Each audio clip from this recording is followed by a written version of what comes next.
আসসালামু আলাইকুম। Marriage care বিডির বিবাহ বিষয়ক আলোচনার ৬২তম পর্বে আজকে কথা বলব রিজেকশন হ্যান্ডেল করার মানসিকতা। বিয়ের আলোচনায় পাত্রপাত্রী খোঁজার সময় অনেকে একটা কঠিন অভিজ্ঞতার মুখোমুখি হন।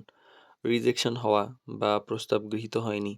কখনো পাত্রপক্ষ থেকে হয়, কখনো পাত্রীপক্ষ থেকে হয়। কেউ এখন আগ্রহ দেখায় না।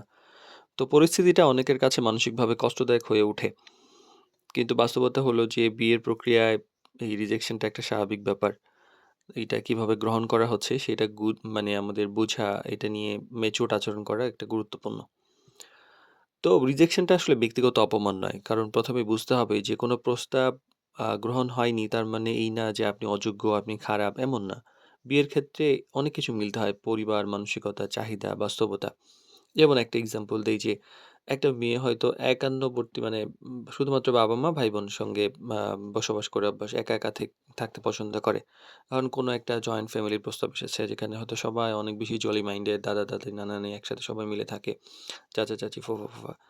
তো এই ক্ষেত্রে হয় কি যে, ওই মেয়েটা হয়তো এখানে আগ্রহী নাও হইতে পারে যে সে একা, একা বড় হয়ে অভ্যস্ত। তো এরকম হয় আরকি। তো এক জায়গায় না মিললেও অন্য জায়গায় কোনো না কোনোভাবে মিলতে পারে। অতিরিক্ত হতাশ হওয়াটা উচিত না। এই ক্ষেত্রে অনেকে একদম মনে করে যে এই প্রস্তাব শেষ মানে জীবনের শেষ। বেশ কিছু পাগল পাইছি আমরা এরকম। মেয়ে থেকে রিজেক্ট করছে, মাথা খারাপ করে ফেলছে ঝামেলা করতে, করতে। তো যাই হোক, অনেক সফল সুখী অনেক সফল দাম্পত্যের পিছনে একাধিক রিজেকশনের অভিজ্ঞতা থাকে। তো একটা ঘটনার কারণে যে নিজের আত্মবিশ্বাস হারানো এটা উচিত নয়। আর বাস্তবতা বোঝার চেষ্টা করা উচিত। কখনো, কখনো রিজেকশনের পেছনে কিছু বাস্তব কারণ থাকে। যেমন চাহিদার অমিল, পারিবারিক অবস্থার পার্থক্য, লোকেশন, পেশার বিষয়, পছন্দ, উচ্চতা, অনেক ব্যাপার থাকে যেগুলো নিয়ে ব্যক্তিগতভাবে আ বোঝা উচিত যে এইটাই বাস্তবতা এবং এটা বাস্তব হিসাবে দেখলেই সহজ হয়। আর সম্মান বজায় রাখা জরুরি। কারণ দেখেন, কেউ আগ্রহ দেখাচ্ছে না এই মানে যে সেটা খারাপ তা নয়। এটাকে সম্মানের সাথে গ্রহণ করা উচিত। রাগ, অভিমান, অভিযোগ, কষ্টের কথা প্রকাশ করলে বরং পরিস্থিতি আরো অস্বস্তিকর হয়। এবং আমাদের এই জায়গায় পরিণত মানসিকতার আচরণ করতে হবে, যেহেতু আমরা বিয়ে করতে যাচ্ছি, বিয়ের বয়স হয়েছে।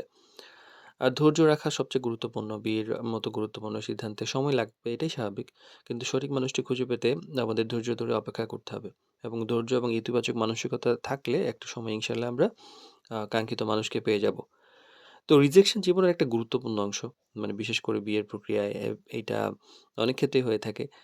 তো এইটাকে ব্যর্থতা মনে না করে নিজের অভিজ্ঞতা হিসেবে দেখলেই মানসিকভাবে বেশিরভাগ শক্ত থাকা যায়। সঠিক সময় এবং সঠিক মানুষ, এই ২ টাই আল্লাহর হাতে। তাই ধৈর্য রাখা এবং নিজের প্রতি আস্থা রাখা সবচেয়ে বেশি গুরুত্বপূর্ণ।